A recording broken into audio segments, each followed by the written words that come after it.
నమస్తే, welcome to prime time. నేను రాజేశ్వరి. ముందుగా హెడ్లైన్. బీజేపీ దేశంలో రిజర్వేషన్లు ఎత్తివేసే కుట్ర చేస్తోంది అన్నారు ముఖ్యమంత్రి రేవంత్ రెడ్డి. ప్రధానిగా మోదీ మళ్లీ గెలిస్తే 2025 రిజర్వేషన్లను రద్దు చేస్తారంటూ కీలక వ్యాఖ్యలు చేశారు. రిజర్వేషన్లు లేని దేశాన్ని ఏర్పాటు చేయడమే బీజేపీ లక్ష్యంగా పెట్టుకుందని అన్నారు. 1925లో ఆర్ఎస్ఎస్ పుట్టిందని, అదే రోజున మనువాదాన్ని ఈ దేశ ప్రజలపై రుద్దాలి అనే టార్గెట్ గా పెట్టుకుందన్నారు. 100 ఏళ్లు పూర్తవుతున్న సందర్భంగా 2025లో రిజర్వేషన్లు రద్దు చేసేందుకు బీజేపీ ప్రయత్నిస్తోందన్నారు. అందుకే 400 సీట్లు కావాలని అడుగుతున్నారని రేవంత్ దుయ్యబట్టారు. ఆర్ఎస్ఎస్ 1925 మొదలు పెట్టినప్పుడు 100 సంవత్సరాలు ఏదైతే టార్గెట్ పెట్టుకున్నారో 2025కు 100 సంవత్సరాలు పూర్తి కాబోతుంది. 2025 లోపల రాజ్యాంగాన్ని సమూలంగా మార్చి ఆర్ఎస్ఎస్ భావజాలంతో రాజ్యాంగాన్ని సవరించాలన్న ఆలోచనతోటి ఈ రోజు అమిత్ షా, నరేంద్ర మోడీ గారు దేశ సార్వభౌమాధికారం మీద దాడి చేస్తున్నారు. రాజ్యాంగాన్ని సమూలంగా మార్చాలని కంకణం కట్టుకొని, రాజ్యాంగాన్ని మార్చాలి అంటే 2/3 మెజారిటీ కావాలి అంటే 3/2 మెజారిటీ వాళ్ళు సొంతంగా ఉంటే ఇక మిగతా ఇతర రాష్ట్రాలలో శాసనసభలో తీర్మానాన్ని బెదిరించైనా ఆమోదింపజేయడానికి అన్ని రకాలుగా ప్రణాళికలు రచించి ఈ రోజు ఎన్నికల బరిలో దిగి 400 సీట్లు గెలుస్తామో 400 సీట్లు కావాలి అంటున్నారు. గోదావరి జలాలను పాలేరుకు తీసుకొచ్చే బాధ్యత తమది అని మంత్రులు పొంగిలేటి, తుమ్మల హామీ ఇచ్చారు.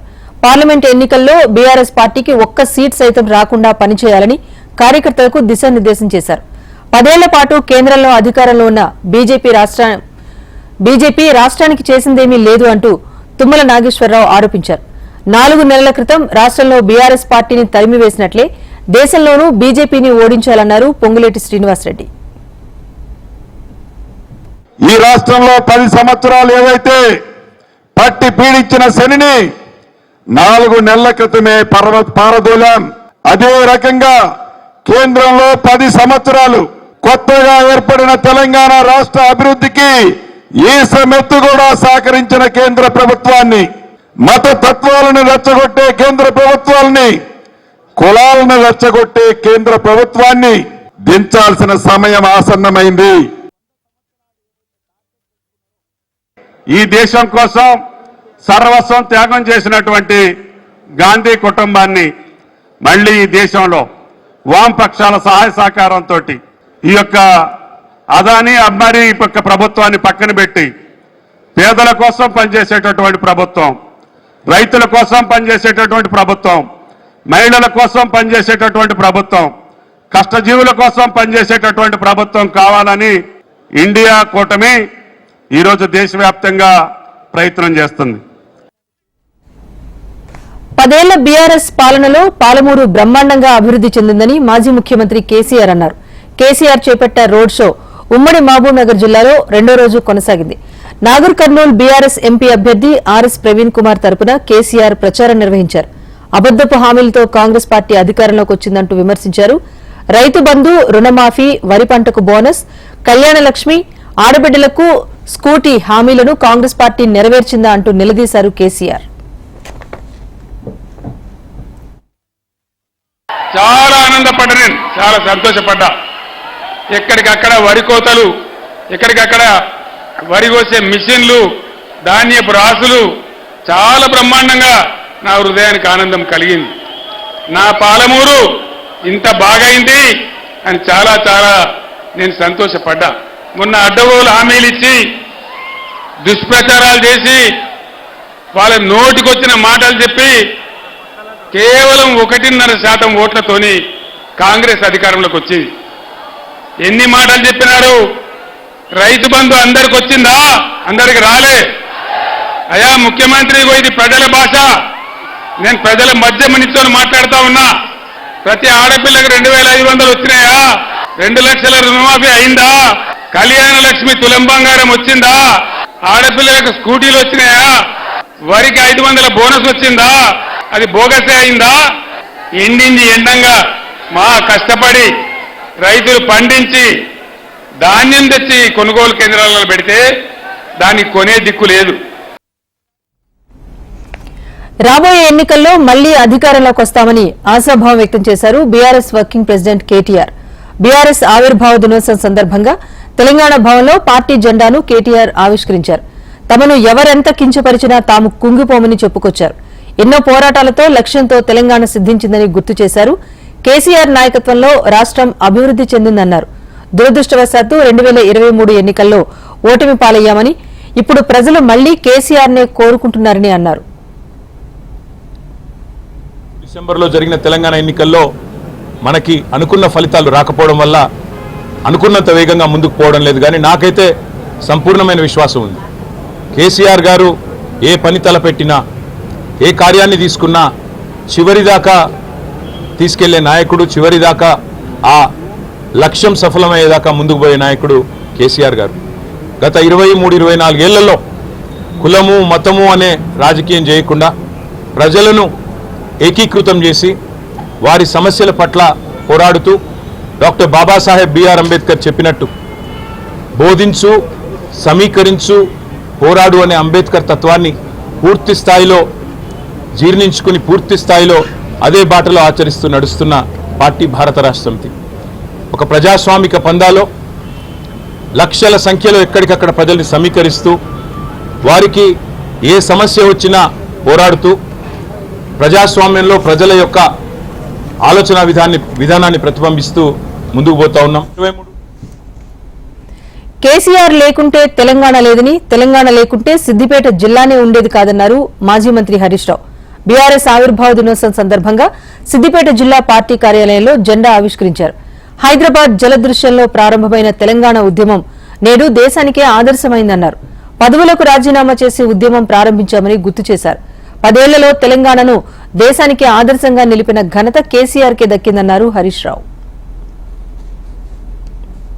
2001 ఏప్రిల్ 27వ తేదీ ఉదయం కోనాయపల్లి వెంకటేశ్వర స్వామి ఆలయంలో పూజ చేసుకొని నాంపల్లి దర్గాలో మరి అక్కడ ప్రార్థన చేసి అక్కడి నుంచి జలదృశ్యంలో 3 రాజీనామాలను ఒకటి తర్వాత ఒక రాజీనామాను సంధించి తెలంగాణ ఉద్యమాన్ని ప్రారంభించి రాష్ట్రాన్ని సాధించిన నాయకుడు మన కేసీఆర్.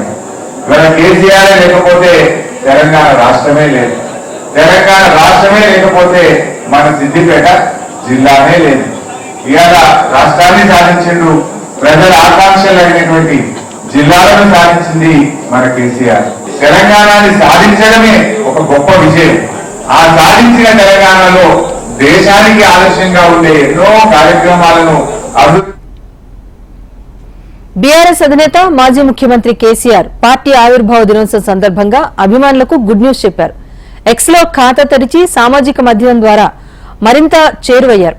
ఇప్పటి వరకు బీఆర్ఎస్ పార్టీ పేరుతో ట్విట్టర్ ఖాతా ఉంది. తాజాగా కేసీఆర్ బీఆర్ఎస్ ప్రెసిడెంట్ పేరుతో ఎక్స్ ఖాతాను ప్రారంభించారు. సామాజిక మాధ్యమం ద్వారా తమ అభిమాన నేత అందుబాటులోకి రావడం పట్ల పార్టీ శ్రేణులు హర్షం వ్యక్తం చేస్తున్నారు. పార్టీ నాయకులు, కార్యకర్తలు, అభిమానులు, తెలంగాణ రాష్ట్ర ప్రజలకు బీఆర్ఎస్ పార్టీ ఆవిర్భావ దినోత్సవ శుభాకాంక్షలు తెలుపుతూ కేసీఆర్ తన మొదటి పోస్ట్ చేశారు. ఇక కరెంటు సమస్యపైన రెండో పోస్ట్ చేశారు కేసీఆర్. తాను గంట క్రితం మహబూబ్ నగర్ ఎంపీ అభ్యర్థి మన్నె శ్రీనివాసరెడ్డితో పాటు ఎమ్మెల్యేలతో కలిసి మాజీ మంత్రి శ్రీనివాస్ గౌడ్ ఇంట్లో భోజనం చేస్తున్నప్పుడు 2 సార్లు కరెంటు పోయిందని కేసీఆర్ పోస్ట్ చేశారు. ప్రతిరోజు ముఖ్యమంత్రి, ఉప ముఖ్యమంత్రి కరెంటు పోవటం లేదని ఓదరగొడుతున్నారు అంటూ విమర్శలు గుప్పించారు. తనతో పాటు ఉన్న మాజీ శాసనసభ్యులు వారి వారి నియోజకవర్గాల్లో రోజుకు 10 సార్లు కరెంటు పోతుందని ఈ సందర్భంగా తనతో చెప్పారని అన్నారు కేసీఆర్. రాష్ట్రాన్ని పాలిస్తున్న కాంగ్రెస్ పార్టీ పరిపాలనా వైఫల్యానికి ఇంతకన్నా గొప్ప నిదర్శనం ఏముంటుంది అంటూ కేసీఆర్ ట్వీట్ చేశారు. రిజర్వేషన్లపై రాహుల్ గాంధీ, రేవంత్ రెడ్డి చేస్తున్న ఆరోపణలను బీజేపీ ఎంపీ డాక్టర్ లక్ష్మణ్ తిప్పికొట్టారు. తమ ఎజెండాలో రిజర్వేషన్ల తొలగింపు అంశమే లేదన్నారు. జమ్మూ కశ్మీర్లో ఆర్టికల్ 370ని రద్దు చేశామన్నారు. 70 ఏళ్లుగా అక్కడి వారికి రిజర్వేషన్లు ఫలితాలు అందటం లేదని, మోదీ సర్కార్ వారికి అందించిందని చెప్పారు. ఇవేవీ తెలియకుండానే రేవంత్ రెడ్డి తమపై ఆరోపణలు చేస్తున్నారంటూ మండిపడ్డారు లక్ష్మణ్. 370 ఆర్టికల్ కూడా తీసుకొస్తామని, ఇవాళ 370 ఆర్టికల్ రద్దుతో కాశ్మీర్ లో శాంతి సుఖమాలు అభివృద్ధి జరగడమే కాకుండా ఇన్నాళ్ళు ఏ రిజర్వేషన్ గురించి పదే వాళ్ళ రాహుల్ గాంధీ ప్రస్తావిస్తున్నాడో అక్కడ ఉన్నటువంటి కాశ్మీర్ లో ఎస్సీలు, ఎస్టీలు, బీసీలు 70 సంవత్సరాలుగా రిజర్వేషన్ నోచుకోకుండా ఉన్నట్టే ఆ వర్గాలకు ఇవాళ మోదీ ప్రభుత్వం పార్లమెంట్ లో చట్టం తీసుకొచ్చి అక్కడ విద్య ఉద్యోగాలు స్థానిక సంస్థల్లో రిజర్వేషన్ కల్పించింది మోదీ ప్రభుత్వం, బీజేపీ అనేది ఇంగిత జ్ఞానం లేకుండా. ఇవాళ రేవంత్ రెడ్డి గారు ఏం మాట్లాడుతున్నారు? బీజేపీ అధికారంలోకి వస్తే 400 సీట్లు సాధిస్తే ఈ ఎస్సీ ఎస్టీ ఓబీసీల రిజర్వేషన్ రద్దు చేస్తామని. ఇవాళ ఈ ఎస్సీ ఎస్టీ ఓబీసీల తీర్పును అన్యాయం చేస్తే మీరు ఇవాళ కాశ్మీర్లో మొదటిసారిగా ఆ వర్గాలకు రిజర్వేషన్ కల్పిస్తుంది మేము. ఈ వర్గాలకు రిజర్వేషన్ ప్రవేశపెడుతుంది. అవినీతి కాంగ్రెస్ కు ఓట్లు అడిగే హక్కు లేదని విమర్శించారు నిజామాబాద్ బీజేపీ ఎంపీ ధర్మపురి అరవింద్. ఆర్మూరులో బీజేపీ కిసాన్ మోర్చా ఆధ్వర్యంలో పసుపు రైతుల సమావేశం నిర్వహించారు. ఇచ్చిన మాట ప్రకారం పసుపు బోర్డు తీసుకొచ్చామని చెప్పారు. మరోసారి గెలిపిస్తే నెల రోజుల్లో షుగర్ ఫ్యాక్టరీ తీసుకొస్తాను అంటూ హామీ ఇచ్చారు. ఓట్ల కోసం దేవుడిపై రేవంత్ రెడ్డి ఒట్లు వేస్తున్నాడు అంటూ అరవింద్ ఆక్షేపించారు. నెల రోజుల ఈ రేవంత్ రెడ్డి చెప్తా ఉన్నా, బిడ్డ రేపు ఎలక్షన్ రాగానే నెల రోజుల లోపల వాల్యుయేషన్ చేపించి బహిర్గతం చేయి, 1 మంత్ లోపల మేనేజ్మెంట్ తీసుకొచ్చి తెలిపిస్తా. పసుపు రేటు ఇవాళ ఏమున్నది? ఇవాళ పసుపు రేటు ఏమున్నది? అది నరేంద్ర మోడీ ఘనత. ఈడికెళ్ళి పసుపు రేటు పైకే పోతా ఉంటది కానీ ఇక తగ్గే విషయం ఉండదు. ఇక్కడ ఫ్యాక్టరీలు ఎట్లా చేస్తారు చూడండి మీరు. ఇక్కడ ఫ్యాక్టరీ అవినీతి, రూపాయి అవినీతి లేకుండా ఇక్కడ ఫ్యాక్టరీలు తీసుకొచ్చి పెట్టి వేల సంఖ్యలో ఎంప్లాయ్మెంట్ అవకాశాలు. అరే అందరు పోరగాళ్ళకి చదువుకున్నారు, డిగ్రీలు అయిపోయినాయి, పోస్ట్ గ్రాడ్యుయేషన్ అయిపోయినాయి, ఒక్కళ్ళకి ఉద్యోగం లేదు. సెప్టెంబర్ 17కు తెస్తా, 15 ఆగస్టుకు తెస్తా, నా పిండం పెట్టినాక తెస్తా, నా సావు అయినాక తెస్తా. ఆ దేవుడి మీద ఒట్టు, ఈ దేవుడి మీద ఒట్టు. ఈ ముఖ్యమంత్రి సీఎం రేవంత్ రెడ్డిని సిపిఎం నేతలు కలిశారు. ఇప్పటికే పార్లమెంట్ ఎన్నికల్లో కాంగ్రెస్ పార్టీ సిపిఎం మద్దతు కోరిన విషయం తెలిసిందే. అయితే భువనగిరిలో సిపిఎం పార్లమెంట్ స్థానానికి తమ అభ్యర్థిని బరిలో నిలిపింది. ఇవాళ సిపిఎం నేతలను సీఎం రేవంత్ రెడ్డి ఇంటికి ఆహ్వానించారు. ఎన్నికలు ముగిసిన వెంటనే సీఎంకు 2 కార్పొరేషన్లు, 1 ఎమ్మెల్సీ ఇస్తామని హామీ ఇచ్చినట్టు సమాచారం. ఇక అభ్యర్థులను విరమించుకోవాలని సీఎం కోరినట్టుగా తమ్మినేని వీరభద్రం తెలిపారు. పార్లమెంట్ ఎన్నికల్లో కాంగ్రెస్ కు మద్దతివ్వడానికి తాము సిద్దంగా ఉన్నట్టుగా వెల్లడించారు. బీజేపీ ఇతర శక్తులను అడ్డుకునేందుకు కాంగ్రెస్ కు మద్దతివ్వాలని నిర్ణయించుకున్నామన్నారు. సిపిఎం నాయకులతో చర్చించామన్న సీఎం రేవంత్ భువనగిరి పార్లమెంటుతో పాటు ఇతర స్థానాల్లోనూ సంపూర్ణ మద్దతివ్వాలని కోరామన్నారు. ఈరోజు ముఖ్యమంత్రి గారి ఆహ్వానం మేరకు సిపిఎం ప్రతినిధి వర్గం ముఖ్యమంత్రి గారి నివాసంలో కలవడం జరిగింది. రాష్ట్ర రాజకీయ పరిస్థితుల గురించి, దేశ రాజకీయాల గురించి చర్చించాం. రాష్ట్రంలో భువనగిరి సీట్లో సిపిఎం పార్టీ పోటీ చేయడం అందరికీ తెలుసు. పోటీ విరమించుకోవాలని, ఎదురుగుణంగా కాంగ్రెస్ గెలిపించే తెలంగాణ రాష్ట్ర సిపిఎం పార్టీ నాయకులతో చర్చించడం, పిసిసి అధ్యక్షుడిగా, రాష్ట్ర ముఖ్యమంత్రిగా కొన్ని ప్రతిపాదనలు వారి ముందు చెప్పడం జరిగింది. అందులో ప్రధానంగా భువనగిరి పార్లమెంట్లో కూడా వారి సంపూర్ణ సహకారం కావాలి, బీజేపీని ఓడించాలంటే అనే కాంగ్రెస్ ప్రతిపాదన వారి ముందు పెట్టిన, ఇతర కొన్ని రాజకీయ ప్రతిపాదనలు కూడా పెట్టిన. వారు స్థూలంగా ఇండియా కూటమి గెలుపు కోసం మేమంతా సిద్దం పేరుతో రాష్ట్రమంతటా బస్సు యాత్రను పూర్తి చేసిన జగన్ మరోసారి రాష్ట్ర వ్యాప్త పర్యటనకు సిద్దమయ్యారు. ఎన్నికలు దగ్గర పడుతున్న తరుణంలో ఆయన ప్రచారాన్ని హోరెత్తించబోతున్నారు. రేపటి నుంచి రాష్ట్ర వ్యాప్తంగా సుడిగాలి పర్యటన చేయనున్నారు. రోజుకు 3 బహిరంగ సభల్లో పాల్గొనేలా జగన్ షెడ్యూల్ ఖరారైంది. రేపు ఉదయం తాడిపత్రి, మధ్యాహ్నం వెంకటగిరి, సాయంత్రం కందుకూర్లలో నిర్వహించే సభల్లో జగన్ పాల్గొంటారు. 29వ తేదీన ఉదయం చోడవరం, మధ్యాహ్నం పి గన్నవరం, సాయంత్రం పొన్నూరులో నిర్వహించే సభలకు హాజరవుతారు. 30న ఉదయం కొండెపి, మధ్యాహ్నం మైదుకూరు, సాయంత్రం పీలేరు సభల్లో ప్రసంగిస్తారు. ఇక మే 1న ఉదయం బొబ్బిలి, మధ్యాహ్నం పాయికరావుపేట, సాయంత్రం ఏలూరు సభలకు హాజరవుతారు. జగన్ సభలకు సంబంధించి అన్ని చోట్ల శరవేగంగా ఏర్పాట్లు జరుగుతున్నాయి. మరోవైపు గత మేనిఫెస్టోలో తామిచ్చిన హామీలు, చేసినవి ప్రజలకు వివరించి కొత్త హామీలను ప్రజల ముందు ఉంచనున్నారు.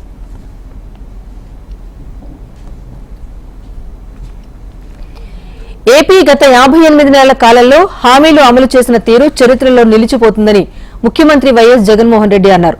ఎలాంటి సమస్యలొచ్చినా చిరునవ్వుతో ప్రజలకు తోడుగా ఉన్నామని, కోవిడ్ లాంటి కష్టకాలంలోనూ సాకులు చెప్పకుండా సంక్షేమం అమలు చేశామని సీఎం జగన్ చెప్పారు. తాడేపల్లి వైఎస్ఆర్సీపీ కేంద్ర కార్యాలయంలో పార్టీ మేనిఫెస్టో 2024ను విడుదల చేశారు ఆయన. మేనిఫెస్టోలు అంటూ చెప్పేవాళ్ళు ఎన్నికలప్పుడు రంగురంగుల కాగితాలతో, రంగురంగుల ఆశలతో, రంగురంగుల అబద్దాలకు రెక్కలు తొడిగి ఒక డాక్యుమెంట్లా చూపించేవాళ్ళు. ఎన్నికలు అయిపోయిన తర్వాత ఆ డాక్యుమెంట్ ఎక్కడుంది అని ఎవరైనా వెతికినా కూడా కనపడని పరిస్థితి. ఎన్నికలు అయిపోయిన తర్వాత ఆ మేనిఫెస్టో డాక్యుమెంట్ ఎక్కడ దొరుకుతుంది అని అంటే చెత్తబుట్టలో కూడా దొరకని అధ్వానమైన పరిస్థితులు మనం అంతా చూసాం. కానీ మొట్టమొదటిసారిగా ఒక మేనిఫెస్టోను ఒక బైబిల్గా, ఇది 2019 మన మేనిఫెస్టో, ఈ మాదిరిగా ఇచ్చిన ఈ మేనిఫెస్టోను ఒక బైబిల్గా, ఒక ఖురాన్గా, ఒక భగవద్గీతగా దీన్ని భావిస్తూ దీన్ని ఇంప్లిమెంట్. కూటమి మరోసారి మోసం చేసే ప్రయత్నం చేస్తోందని మాజీ మంత్రి పేర్ని నాని మండిపడ్డారు. సూపర్ 6, సూపర్ 10 పేరుతో మరోసారి మోసానికి తెరలేపారన్నారు. 2014లో చంద్రబాబు మాయమాటలు చెప్పారని ప్రజల్ని నమ్మించి టీడీపీ అధికారంలోకి వచ్చిందన్నారు. 2019లో ఇచ్చిన హామీలను సీఎం జగన్ అమలు చేశారని అన్నారు. మరోసారి ఇచ్చిన హామీలను పక్కాగా అమలు చేస్తామన్నారు. నిజాయితీతో కూడినటువంటి ఒక నమ్మకాన్ని నిలబెట్టుకున్నటువంటి జగన్మోహన్ రెడ్డి గారు చెప్పినటువంటి ఈ మేనిఫెస్టో ఖచ్చితంగా ప్రజలు అత్యంత విశ్వసనీయతని మారుపేరైనటువంటి జగన్మోహన్ రెడ్డి గారు చెప్పిన ప్రతి మాటని జనం నమ్ముతారు. నమ్మకానికి మారుపేరైనటువంటి జగన్మోహన్ రెడ్డి గారు ఇచ్చినటువంటి ఈ మాటని ప్రతి వైఎస్ఆర్ కాంగ్రెస్ పార్టీ, ప్రతి గృహసారథి, ప్రతి కార్యకర్త దీన్ని ప్రజల్లోకి చేరవేయండి. మేనిఫెస్టోపై ఏపీ సీఎం జగన్ కు గౌరవం లేదని టీడీపీ అధినేత చంద్రబాబు అన్నారు. మేనిఫెస్టో అంటే బైబిల్, ఖురాన్, భగవద్గీత అన్న జగన్ వాటిల్లో ఏ ఒక్కదాని మీదైనా గౌరవం ఉంటే అందులో చెప్పినట్టు రాష్ట్రంలో మద్యపాన నిషేధం అమలు చేసి ఉండేవారు అంటూ ధ్వజమెత్తారు. మద్యపాన నిషేధం చేశాకే ఓటు అడుగుతానన్న జగన్ ఇప్పుడు ఏ మొహం పెట్టుకుని 2024 మేనిఫెస్టో విడుదల చేసి ఓట్లు అడుగుతారని నిలదీశారు. గత మేనిఫెస్టోపై జగన్ వీడియోను చంద్రబాబు తన ఎక్స్ ఖాతాలో విడుదల చేశారు. వైసీపీని ఓడించాల్సిన అవసరం ఉందని చంద్రబాబు పిలుపునిచ్చారు. ప్రజాగళం పేరుతో కొవ్వూరులో ఏర్పాటు చేసిన సభలో వైసీపీపై విమర్శలు గుప్పించారు చంద్రబాబు. జాబ్ క్యాలెండర్ హామీ ఏమైంది అంటూ ప్రశ్నించారు. అధికారంలోకి రాగానే ఏడాదికి 4 లక్షల ఉద్యోగాలు చొప్పున 80 లక్షల ఉద్యోగాలు ఇస్తామని హామీ ఇచ్చారు. స్కిల్ డెవలప్మెంట్ ప్రోగ్రాంతో యువకుల్లో నైపుణ్యం పెరిగే విధంగా చర్యలు తీసుకుంటామని చెప్పారు. ఇంట్లో నుంచే పనిచేసేలా స్కిల్ డెవలప్మెంట్ చేస్తామన్నారు చంద్రబాబు నాయుడు. మా తమ్ముళ్ళు ఉన్నారు. ఏం తమ్ముళ్ళు, ఉద్యోగాలు వచ్చాయా మీకు? వస్తాయా మీకు? జాబ్ క్యాలెండర్ ఏమైంది? డిఎస్సి ఏమైంది? అందుకే హామీ ఇచ్చా, నేను వస్తానే మొదటి సంతకం మా తమ్ముళ్లకు డిఎస్సి పైనే పెడతా, మెగా డిఎస్సి ఇస్తా. గ్రూప్ 1 పెడతా, గ్రూప్ 2 పెడతా, ప్రభుత్వ ఉద్యోగాలు ఇస్తా. ఇవి కాకుండా 20 లక్షల ఉద్యోగాలు 5 ఏళ్లలో, సంవత్సరానికి 4 లక్షల ఉద్యోగాలు ఇచ్చే బాధ్యత మాదిరి మీ అందరికీ హామీ ఇస్తున్నా. అవి వస్తే అవసరమైతే ఇప్పుడంతా మన జనాభా లెక్కలు తీస్తాం, కుల గణన తీస్తాం, అంటే కులాల వారిగా జనాభా తీస్తాం, మేలు ఫిమేల్ తీస్తాం. నేను రేపు రాబోయేదిలో స్కిల్ గణన కూడా చేయాలనుకుంటున్నాను, skill census. Prajarajyam party Congress లో విలీనం కావడానికి మూల కారకుడు కురసాల కన్నబాబు అని పవన్ కళ్యాణ్ విమర్శించారు. కాకినాడ రూరల్లో వారాహి విజయయాత్రలో పవన్ కళ్యాణ్ పాల్గొన్నారు. దశాబ్ద కాలంగా రోడ్లపై తిరుగుతూ నలుగుతూ ఉన్నాను అంటే దాని వెనుక కారణం ఉందన్నారు. ప్రజారాజ్యం పార్టీ స్థాపించిన సమయంలో ఓ డొక్కు స్కూటర్తో తమ వద్ద తిరిగేవారని, ఇవాళ కోట్ల రూపాయలు ఎలా వచ్చాయని ప్రశ్నించారు. సినీ ప్రముఖులను ఇంటికి పిలిచి జగన్ అవమానించారని పవన్ ఆరోపించారు. కన్నబాబు లాంటి డొక్కు స్కూటర్లో తిరిగే కన్నబాబు మా దగ్గరకు వచ్చి ఈ రోజున నేను ఆశయం కోసం నిలబడి నలిగిపోయాను. దశాబ్దంగా నేను నలిగిపోయా, అందరి చేత మాటలు అనిపించుకున్నా. చిరంజీవి గారు పెట్టిన భిక్ష తీసుకొని ఈ వైసీపీ ఎమ్మెల్యే కన్నబాబు ఆయన పడేసిన భిక్ష, ఆయన పడేసిన భిక్షని వైఎస్ జగన్ ఆయన్ని పాపం సంబంధం లేదు. సినిమా నటులకి ట్రేడ్కి, సినిమా హీరోలకి సంబంధం లేదు. దానికోసం ప్రొడ్యూసర్ గిల్డ్ ఉంటుంది. చిరంజీవి గారిని అహంకారంతో జగన్ మహేష్ బాబుని, ప్రభాస్ గారిని, చిరంజీవి గారిని రమ్మని పిలిచి వాళ్ళందరినీ రూమ్ లో కూర్చోబెట్టి వీడియోలు తీయించాడు. మీరు నన్ను బతిలాడండి, అది వీడియో తీసి బయటికి పంపిస్తా. ఫిర్ బార్ మోదీ సర్కార్ నినాదంతో ప్రధాని నరేంద్ర మోదీ ప్రచారాన్ని స్పీడప్ చేశారు. మహారాష్ట్రలోని కొల్హాపూర్, సౌత్ గోవాల్లో మోదీ ప్రచారం నిర్వహించారు. ఎస్సీ, ఎస్టీ, ఓబీసీ, గరీబీ ప్రభుత్వం మరోసారి రావాలి అంటూ పిలుపునిచ్చారు. వికసిత్ భారత్ లక్ష్యంగా తాను పనిచేస్తూ ఉంటే ఇండియా బ్లాక్ నేతలు దాన్ని అడ్డుకోవాలని చూస్తున్నారంటూ ఆరోపించారు. దేశాభివృద్ధిని ఈ పార్టీలు అడ్డుకుంటున్నాయని అన్నారు ప్రధాని మోదీ. लोकसभा सीट जीतने के लाले पड़े हो, क्या ये इंडिया अलायंस वाले सरकार के दरवाजे तक भी पहुंच सकते हैं क्या? और उनका तो हाल ये है जी, वो ऐसी फॉर्मूला बना रहे हैं, 1 साल 1 PM. అబ్కీ బార్ 400 పార్ నినాదంతో బీజేపీ ప్రజల్లోకి దూసుకువెళ్తోంది. 10 ఏళ్లలో చేపట్టిన కార్యక్రమాలను వివరిస్తూ ప్రజల నుంచి ఓట్లను అభ్యర్థిస్తోంది. గుజరాత్ లో బీజేపీ అభ్యర్థుల గెలుపు కోసం అమిత్ షా ప్రచారం నిర్వహించారు. 2 బహిరంగ సభల్లో పాల్గొని కమలం పార్టీ అభ్యర్థులను గెలిపించాలని కోరారు. కశ్మీర్తో గుజరాత్, రాజస్థాన్ కు ఏం సంబంధమని ఖర్గే ప్రశ్నించడాన్ని షా విమర్శించారు. ఆర్టికల్ 370 రద్దు చేస్తే నదుల్లో రక్తం ప్రవహిస్తోందన్న రాహుల్ వ్యాఖ్యలను షా ఖండించారు.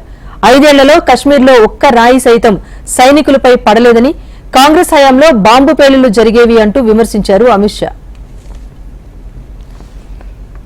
మోదీ, షా దేశాన్ని అమ్ముతూ ఉంటే అదానీ, అంబానీ కొంటున్నారని కాంగ్రెస్ జాతీయ అధ్యక్షుడు మల్లికార్జున ఖర్గే ఆరోపించారు. అస్సాంలో నిర్వహించిన బహిరంగ సభలో ఇండీ కూటమిని గెలిపించాలని ఓటర్లను కోరారు. పేదల డబ్బును ప్రధాని మోదీ దోచుకున్నారని విమర్శించారు.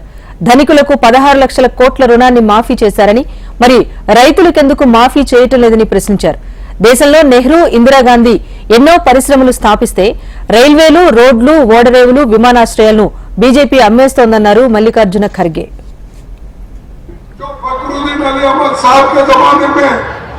जो कुछ हुआ वो एक एक करके ये लोग बेच के खा रहे, रेल बेच रहे, रोड बेच रहे, पोर्ट बेच रहे, एयरपोर्ट बेच रहे, सब चीजें बेच रहे. और मोदी और शाह ఇండీ కూటమి అభ్యర్థుల గెలిపే లక్ష్యంగా కాంగ్రెస్ అగ్రనాయకురాలు ప్రియాంక గాంధీ వాద్రా దేశవ్యాప్త పర్యటనలు చేస్తున్నారు. ఎన్నికల ప్రచారంలో పాల్గొంటూ కాంగ్రెస్ అభ్యర్థులను గెలిపించాలని అభ్యర్థిస్తున్నారు. అందులో భాగంగా గుజరాత్, మహారాష్ట్రలో ప్రియాంక గాంధీ పర్యటించారు. రాజ్యాంగాన్ని మార్చాలని బీజేపీ చూస్తోందని, కేంద్ర మంత్రులు, కమలం పార్టీ అభ్యర్థులు సైతం అదే విషయాన్ని చెబుతున్నారని ప్రియాంక మండిపడ్డారు. 10 ఏళ్లుగా వాళ్లు చేస్తున్న పనులు సైతం అందుకు తగ్గట్టుగానే ఉన్నాయి అంటూ ఆరోపించారు. 10 सालों से किस तरह से इन्होंने इस देश में अपना राज चलाया है, तो जो करने जा रहे हैं वो बात हमेशा वो अपने छोटे नेताओं से, मंत्रियों से कहीं कहीं बुलवा देते हैं.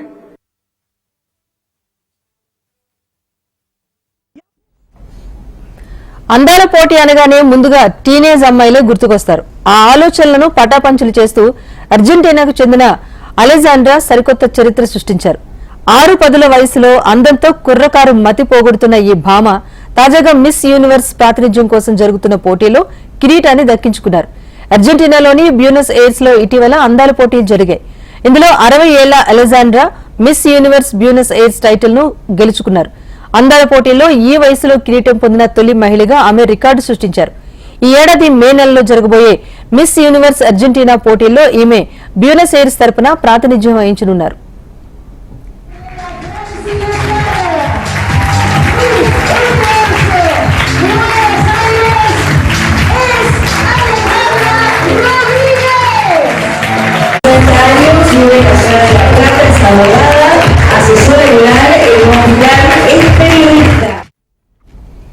ఇది prime time update. Keep watching HM TV. వార్త ఆగదు, నిజం దాగదు.